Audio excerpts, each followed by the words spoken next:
June 27, 1942. 6:14 a.m. El Adem airstrip, Libya. The sun rises fast in the desert. Violent, blinding, unforgiving. Heat already shimmers off the corrugated steel of fuel drums and the pale, dust-caked wings of parked fighters. Sand grinds in every crevice. Engines cough awake like diseased animals. Above the airstrip, the sky is a hard, empty blue. Too clean, too calm. The kind of sky that lies. Lieutenant James Red Caldwell, age 23, from Wichita, Kansas, sits strapped into the cockpit of his Curtiss P-40 Warhawk, serial number barely visible beneath layers of desert grime. Sweat runs down his spine before the engine even turns over. His hands are steady on the throttle. Too steady. His mouth is dry. Beyond the revetments, German artillery thumps faintly on the horizon. Rommel is pushing again. Caldwell stares through the armored glass at the spinning propeller and thinks, not of glory, not of victory, but of a porch swing back home, creaking in the Kansas evening, his mother shelling peas into a tin bowl. He hasn't written in 3 weeks. Behind him on the strip, ground crewmen yank chocks free. A crew chief slaps the fuselage once, hard. The signal is universal. Time to die or fly. The Allison V-1710 engine roars to life, a deep mechanical snarl that vibrates through bone and seat and rib. The P-40 shakes like a living thing straining against its leash. Caldwell nudges the throttle forward. Sand erupts behind the tail wheel. One by one, the Warhawks roll. 30 miles north, at 18,000 feet above the coast, Oberleutnant Franz Keller, age 26, from Munich, leans back comfortably in the cockpit of his Messerschmitt Bf 109F4. The sky up here is cold, thin, perfect. Sunlight glides along his wings. He is hunting. Keller chews gum and listens to the calm chatter of his staffel over the radio. British fighters sighted yesterday. Scrap metal, his squadron jokes. American P-40s, heavy, slow, obsolete. Flying coffins? One pilot laughs. Keller smiles. He has 6 victories already. 2 Hurricanes, 4 Tomahawks. The Warhawk bleeds poorly when hit, and it cannot climb with him. It cannot turn with him. It cannot escape him. It can only fall. Back on the ground, Allied pilots crowd into an open-sided canvas tent for the final briefing. The air inside smells of sweat, coffee, and fear. A chalk map flaps in the hot wind. Dust coats everything, including rank. Major Thomas Harrigan, 34, Boston Irish, veteran of France before Dunkirk collapsed, taps the map with a pointer. German armor moving south along the Trig-Capuzzo Road. Stuka cover. Bf 109, top cover. Our job is not heroics. Our job is slaughter from above. Hit fast, dive hard, one pass, then climb like hell. A few nervous laughs. Everyone knows the truth. The P-40 can dive like a falling anvil. It cannot climb once it's slow. Harrigan's gaze locks on Caldwell for a moment longer than the others. The kid is new, fresh to Africa. Still has that fragile thing in his eyes, hope. Remember, Harrigan says quietly, you don't dogfight a 109, you ambush it. Outside, the desert wind rises. Heat rolls across the runway in shimmering waves. Somewhere far beyond the horizon, engines answer. At 6:41 a.m., the Warhawks lift off in pairs, clawing into thin air. Their long, shark-mouthed noses pitch skyward, propellers cutting ragged silver scars into the morning. Oil pressure steadies. Radiators hum. Caldwell's altimeter spins through 8,000 feet. 10,000, 12. Formation tightens. 9 P-40s total. Climb. Always climbing, but not fast enough. At 18,000 feet, Keller spots them first, dark specks struggling upward from the haze. His grin widens. Prey below, prey slow, prey doomed. Tomahawks at 12,000, Keller radios casually. All aircraft prepare to descend. BF-109s roll inverted in perfect unison. Their engines scream in thin air. Gravity takes over. They fall like knives. Caldwell never hears them. His eyes flick between the horizon and Major Harrigan's tail. The sky seems empty. Too empty. Then instinct, ancient and electric, screams at him. Shadow. Distant specks bloom into shapes. Wings. Crosses. "Bandits! High 6!" someone shouts. The sky explodes.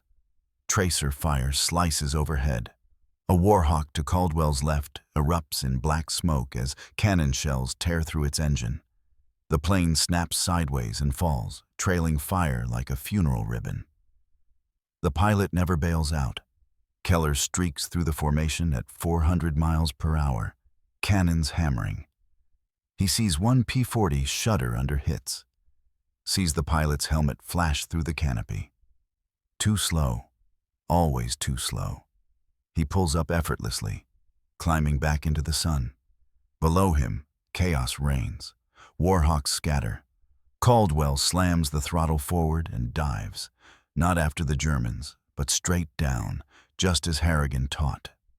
The desert spins. Speed builds violently. The airframe screams. The P-40 becomes a falling brick wrapped in steel and rage. Above, Keller circles, confident, waiting for the Americans to bleed altitude and options. But the Warhawks do not climb. They vanish. At 9,000 feet, Caldwell levels out just above the desert floor.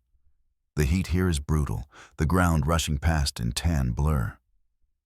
He pulls up slightly, and there, outlined against the sun-blasted road, are dark, moving specks. German columns, trucks, half-tracks, flak wagons, tanks, and above them, Stukas wheeling lazily like vultures. Caldwell feels something cold settle behind his ribs. Not fear. Focus. He clicks off the safety covers on 6 wing-mounted 50 caliber Browning machine guns. Tracer belts are loaded, armor-piercing incendiary, 600 rounds per gun, 10 seconds of fire. He pushes the nose down. From the sky above, Keller watches in confusion as the Americans do not return to altitude.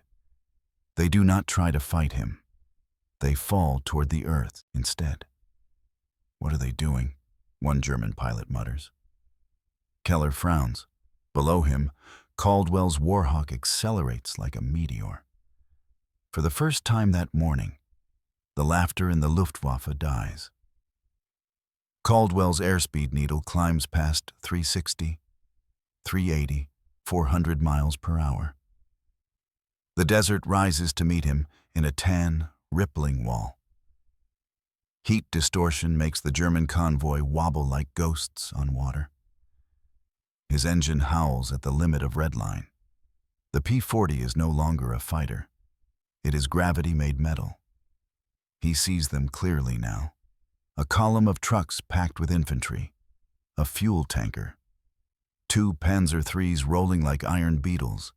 And ringed around them, 20mm Flak-Vierling guns, barrels already raising in smooth, practiced arcs. Caldwell breathes once. Hard. At 200 feet, he fires. 6 Brownings erupt at once. The Warhawk shudders as if kicked by a giant. Tracers streak downward in a blazing ladder of orange light.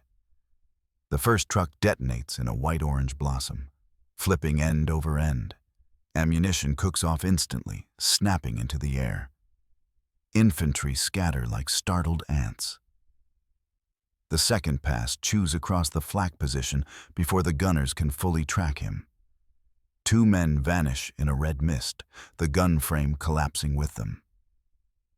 He streaks through the kill zone at rooftop height.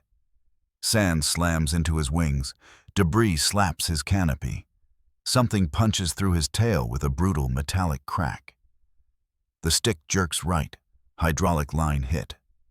He muscles the aircraft back into controlled flight and skims the desert floor so low, the ground seems to claw at his wheels. Behind him, the convoy is burning. Above them, Keller and the other Messerschmitt pilots react too late. "Americans diving on ground column," a shocked voice calls out. "They're not dogfighting," another adds. Keller shoves the throttle forward and drops after them. But the physics are suddenly wrong. The Americans hit first, hard.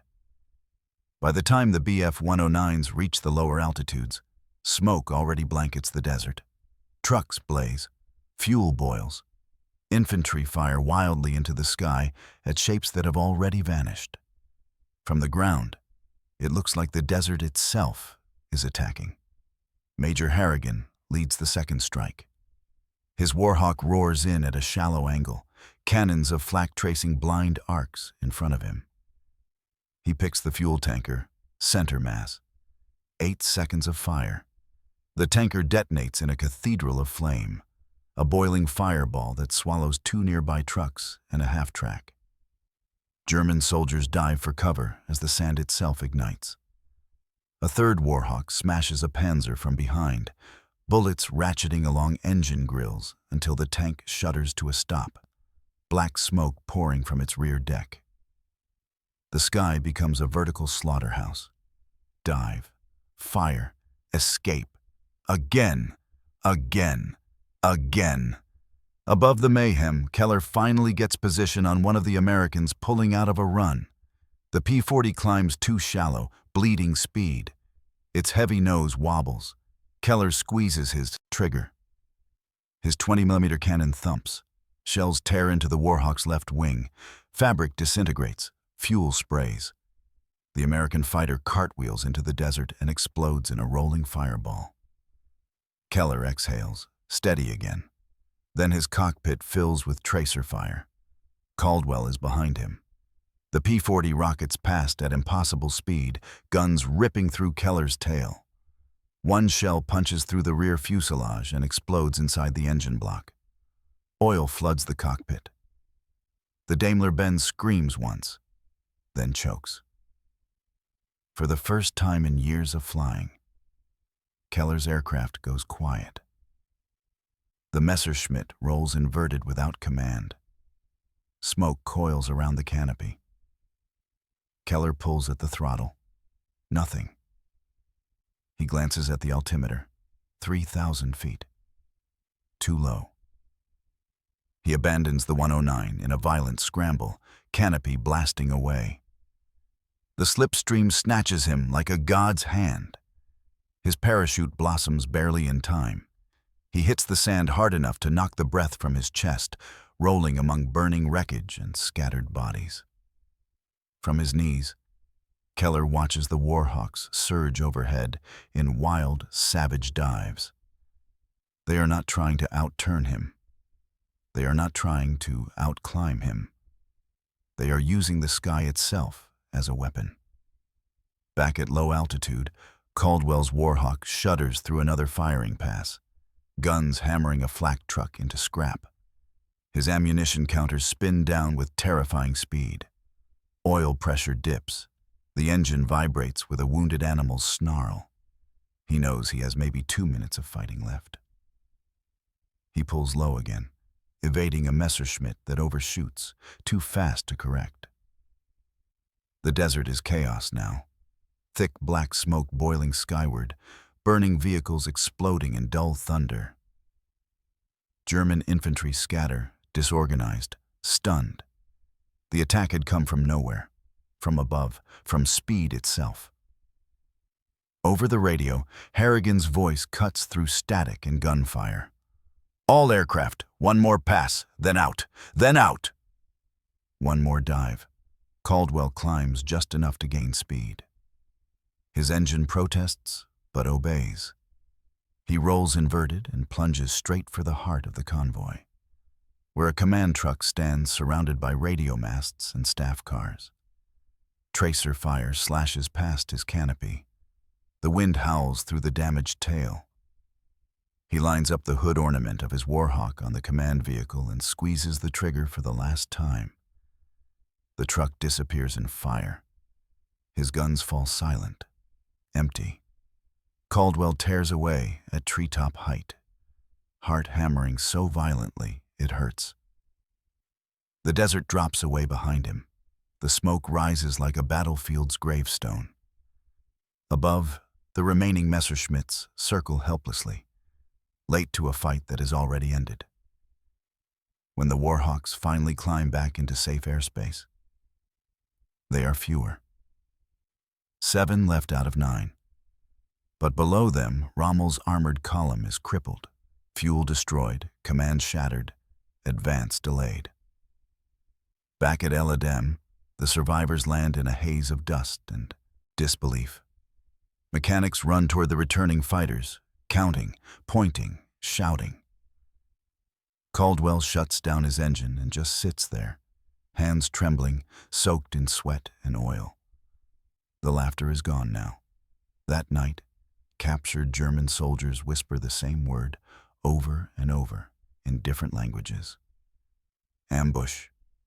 And in the darkness above the desert, the P-40 earns a new name. Not obsolete, not slow, but Hunter. July 3rd, 1942. Forward strip near Bir Hakeim. 10 days after the ambush at El Adem, the heat has grown even more vicious. The sand now carries the stench of burned fuel that never quite leaves. Charred wrecks still smolder in shallow burial pits beyond the runway. Every aircraft on the line wears fresh bullet patches, dull aluminum scars riveted over living metal. Lieutenant James Caldwell has not slept properly since the attack. Every time he closes his eyes, he sees the Messerschmitt falling apart in front of him. Not as a triumph, as a fact. A mechanical ending to a human life. He tells himself the German pilot bailed out. He does not know if the man lived. The ground crews whisper now when the P-40s taxi out. Not superstition. Respect. Inside the Luftwaffe camp 70 miles north, the tone has changed completely. Franz Keller, rib-wrapped in stiff desert bandages, stands in the blistering shade of a tent and watches new pilots unload their gear. His Bf-109 is gone. Written off. Reduced to warped metal scattered across sand. The younger pilots approach him differently now. No jokes. Fewer smiles. "They didn't turn with you?" one finally asks. Keller shakes his head slowly. "They didn't need to." On the chalkboard inside operations, new combat diagrams replace old ones. Thick arrows point downward, steep angles, firing passes measured in seconds, dive fighters. The Americans have not changed their airplane. They have changed the sky. July 17th, 1942. 16,000 feet over the Katara Depression. This time, the Germans are ready. Radar has improved. Spotters on rocky escarpments now track the black specks earlier. Flak crews sit on hair triggers. Messerschmitts loiter lower, closer to their convoys, like nervous shepherd dogs. Major Harrigan receives the intel in the dirt floor briefing tent. 109s are flying Dragnet now. They expect us. No bravado follows, only quiet. The mission is the same. Hit a German supply convoy pushing fuel and ammunition toward the front. Without it, Rommel's advance freezes. With it, men die. Caldwell checks his gun feeds manually this time. Feels each belt with his hands. 480 rounds per gun instead of 600, lighter, faster. Mechanics have sealed his cooling system after the hydraulic hit last week. The Allison engine runs hotter now, too hot in the desert. There will be no room for error.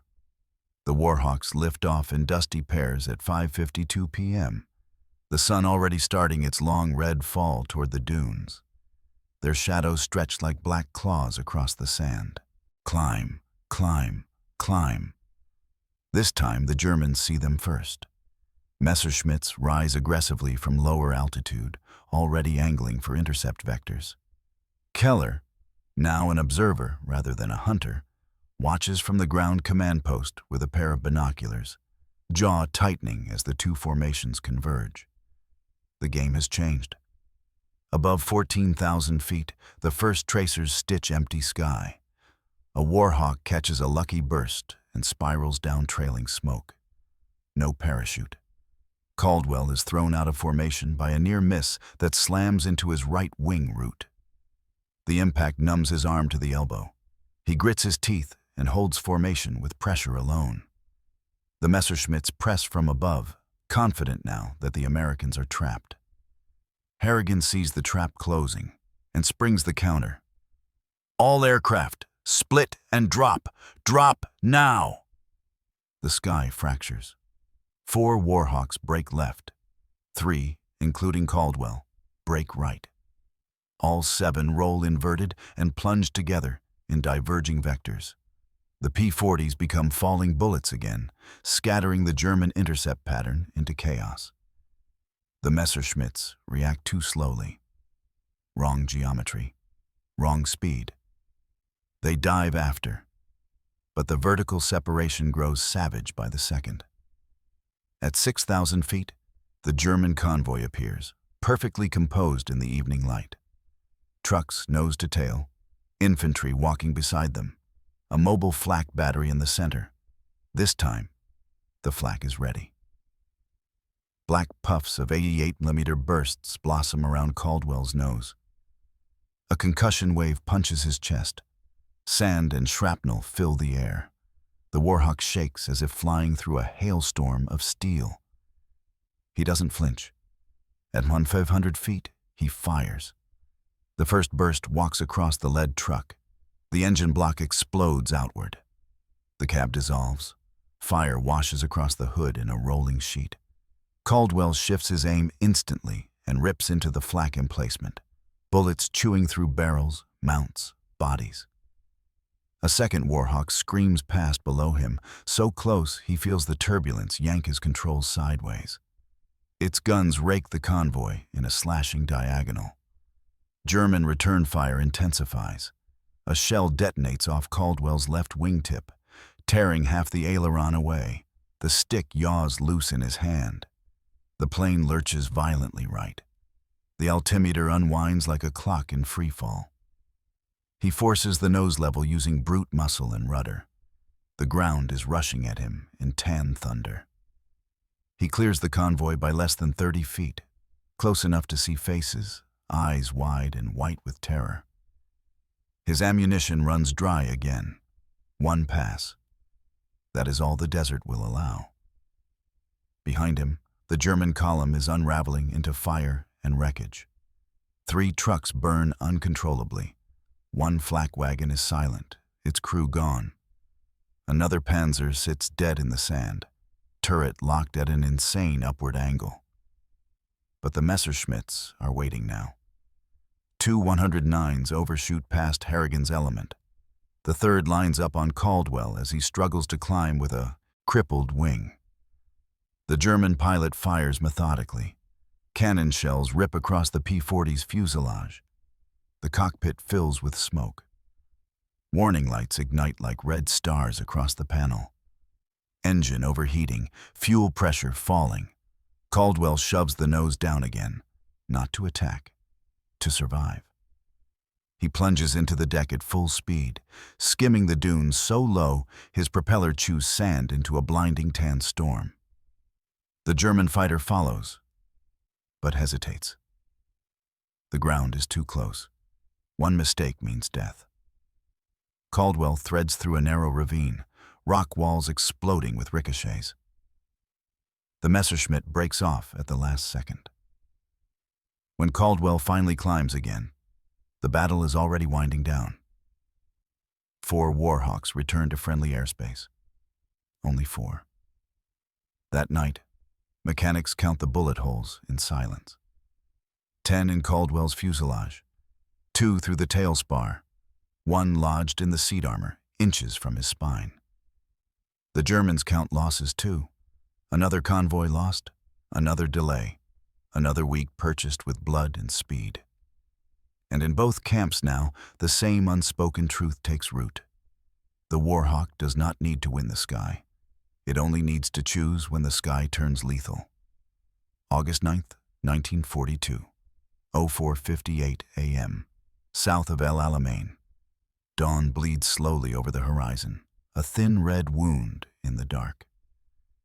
The desert is cold at this hour, shockingly so. Caldwell can see his breath inside the cockpit as the ground crew spins the prop by hand to loosen the oil. The P-40 shivers when the engine finally catches, coughing blue smoke into the still air. He has aged months in 6 weeks. Dark circles live permanently under his eyes now. His hands bear tiny scars from climbing in and out of hot metal under fire. His voice, once quick and light, has grown quiet, economical. Every laugh has weight. Today's target is different. Not a convoy, a trap. Intelligence reports a rotating Luftwaffe forward refueling strip hidden between two ridgelines, Messerschmitts dropping in, refueling, scrambling back into the fight within minutes. A wounded artery that keeps healing. Cut it once, hard. Harrigan spreads the map on the wing of a jeep, weighted down with rocks. They land into the wind at 43 degrees, he says. Low fuel, heavy aircraft. Engines hot. That is the only moment they are vulnerable. Caldwell studies the tiny pencil marks that represent enemy fighters. Predators, waiting to become prey.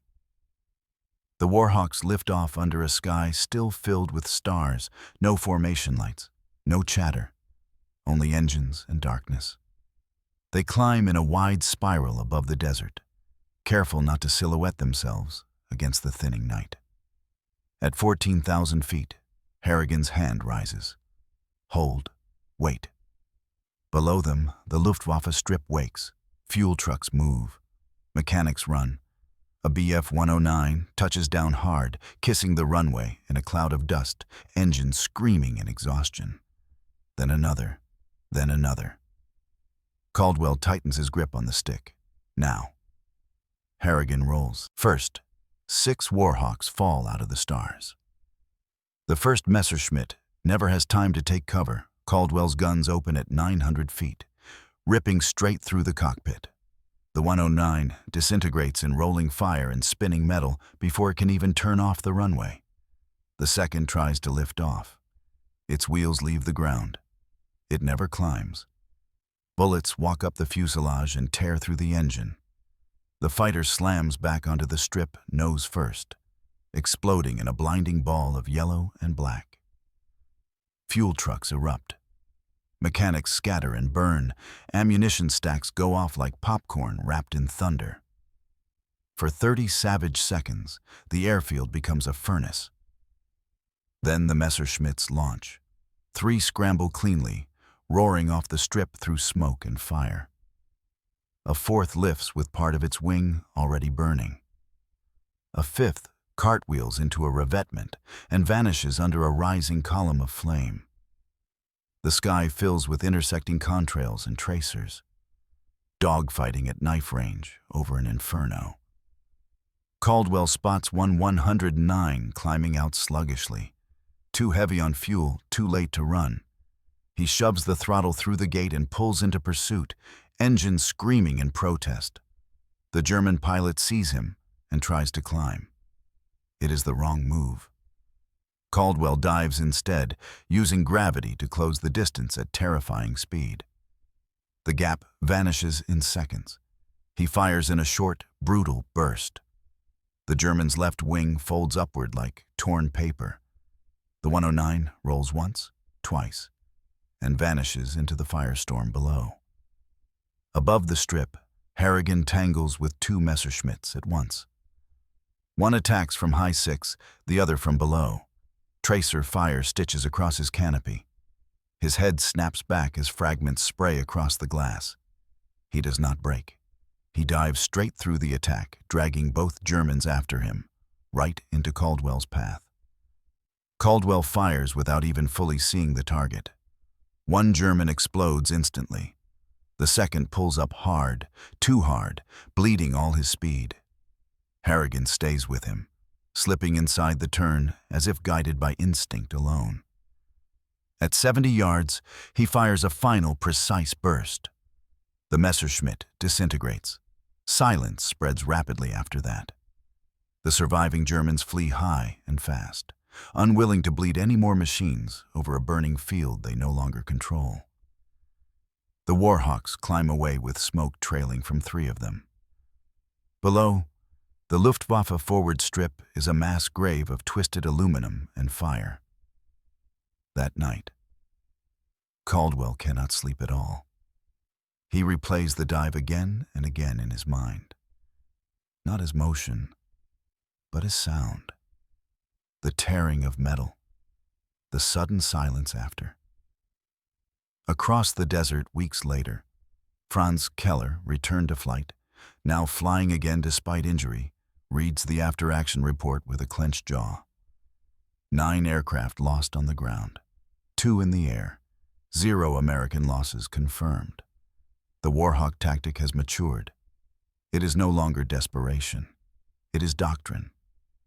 From that moment forward, every German pilot in North Africa learns the same bitter truth. If you do not control the height, you do not control your life. October 23, 1942. Western approaches to El Alamein. 9:07 p.m. The desert erupts. A wall of British artillery flashes across the horizon, turning night into a pulsing white nightmare. The ground shakes as if the earth itself has been struck. Shock waves ripple through sand and bone. Operation Lightfoot, the beginning of the end for Axis North Africa, has begun. High above the opening barrage, the P-40s of Caldwell's squadron orbit in blackness. Engines throttled low, wingmen spaced wide. They are the unseen knives hovering above a battlefield about to bleed. Below, the Africa Corps convoys scramble into motion under the bombardment. Supplies shifting, tanks repositioning, flak tearing at shadows it cannot reach. Searchlights stab upward in frantic white spears. Caldwell flies on instruments alone. No visible horizon, only needles, numbers, vibration. Sweat pools in his gloves. The Allison hum is steady but strained. Over the radio, Harrigan's voice is calm. Targets are moving. South axis. We go in by 3s. The Germans know what comes next. Spotters scream into field phones. Messerschmitts scramble from hidden strips east of the line. Flak batteries swivel upward like insect jaws, hunting the sound of engines. Caldwell watches faint flashes far below, armor columns moving under fire, tracer lines flickering between dunes. At 11,000 feet, Harrigan tips his wings. Green flare. Attack. The Warhawks fall out of the darkness, not as fighters, as executioners. The first pass hits a German fuel train trying to flee westward under the cover of artillery chaos. Caldwell's tracers stitch along the line of tankers. One detonates, then another, then 3 at once. The desert becomes a rolling inferno as fuel storms across the sand in liquid fire. German flak erupts blindly.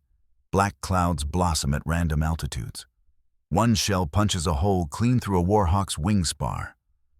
The pilot holds it together by pure will and airspeed alone.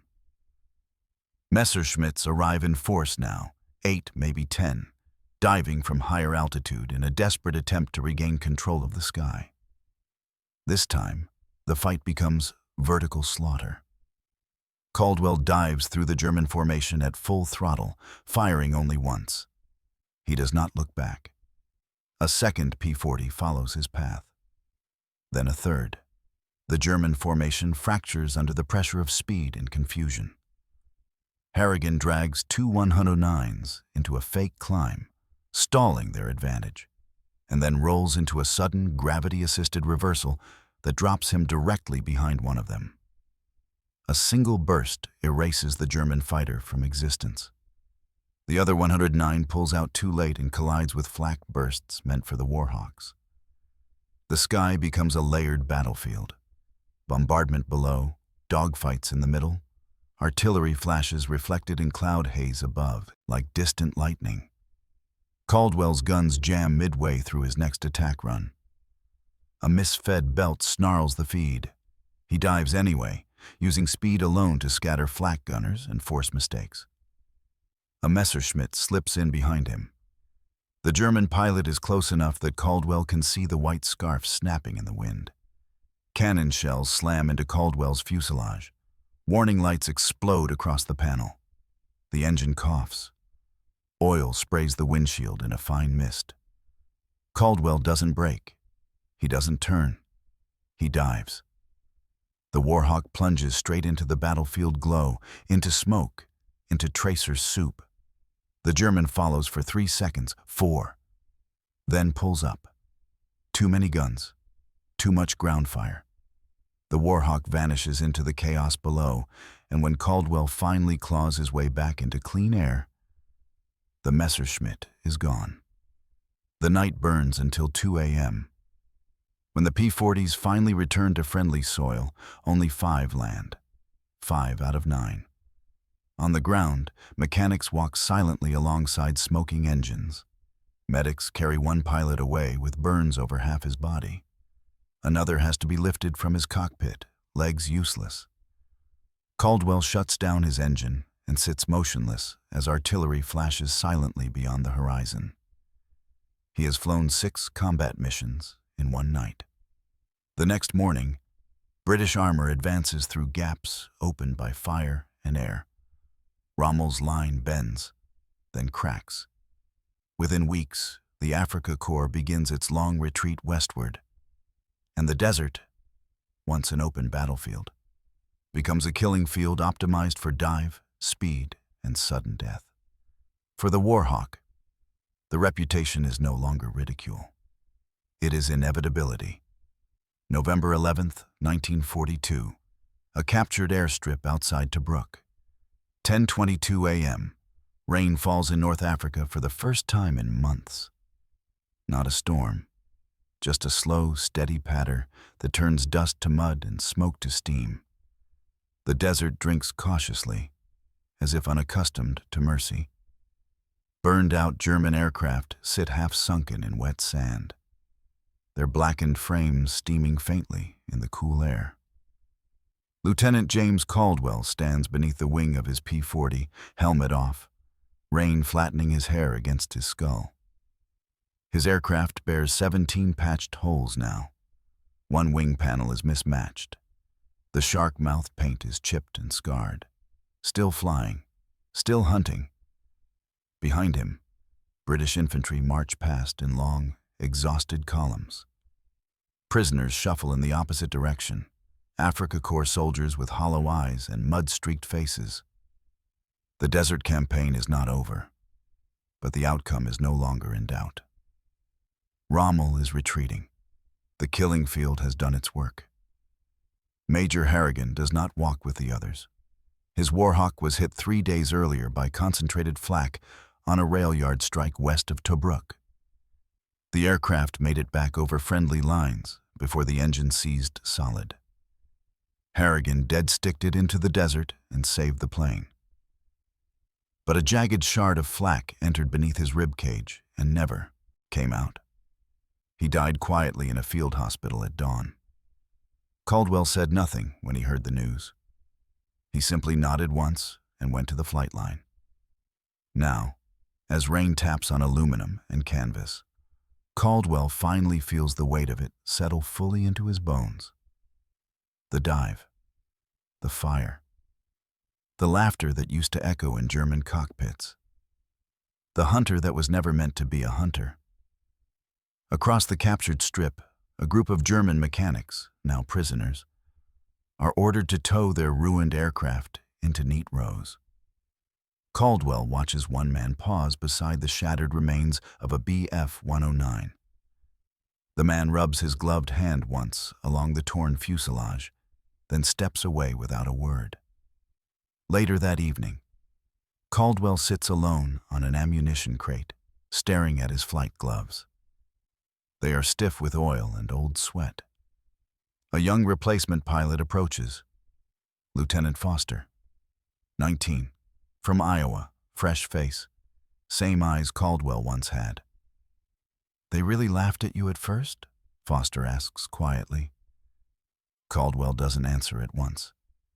He looks up at the sky, now calm, pale, quiet in a way that feels unreal. "They laughed because they thought air combat was about turning," he finally says. "Because they thought the sky played fair." He hands Foster his gloves. It doesn't. In February 1943, the North African campaign ends with the final Axis surrender in Tunisia. By then, the Warhawk's reputation has spread far beyond the desert. Not elegant, not superior on paper, but ruthless in the vertical. American training doctrine changes. British squadrons adopt similar tactics. The dive becomes law. Speed becomes survival. The sky is no longer flat. It is a weapon system. Caldwell flies his final African mission 2 weeks before the surrender. His last pass is against a fleeing truck column at dusk. He fires once. The truck burns. He pulls out clean and climbs into a sky finally free of enemy contrails. Months later, Caldwell leaves the desert behind. He flies in Sicily, then Italy. Then, in late 1944, he transitions to the P-51 Mustang, a faster, longer-ranged hunter built for a different kind of war, higher, colder, over forests and cities instead of sand and flame. But on his farewell day in North Africa, before boarding the transport aircraft, Caldwell walks alone to the edge of the strip and places one hand on the chipped nose of his old P-40. The ground crew watches silently from a distance. This aircraft taught him gravity. It taught him that sometimes the only way to kill a predator is to fall faster than it expects. Years later, in Kansas, Caldwell's sons will ask him about the scars on his hands, and the way he sometimes goes quiet when thunder rolls across the plains. He will never describe the way a Messerschmitt came apart at 400 miles per hour. He will never describe the sound a man makes when a pilot realizes he is suddenly the one being hunted. He will only say this: "They called our airplane a joke." And then, after a long pause, "Until it turned the desert into a graveyard." Thanks for joining us on this journey through one of history's incredible survival stories.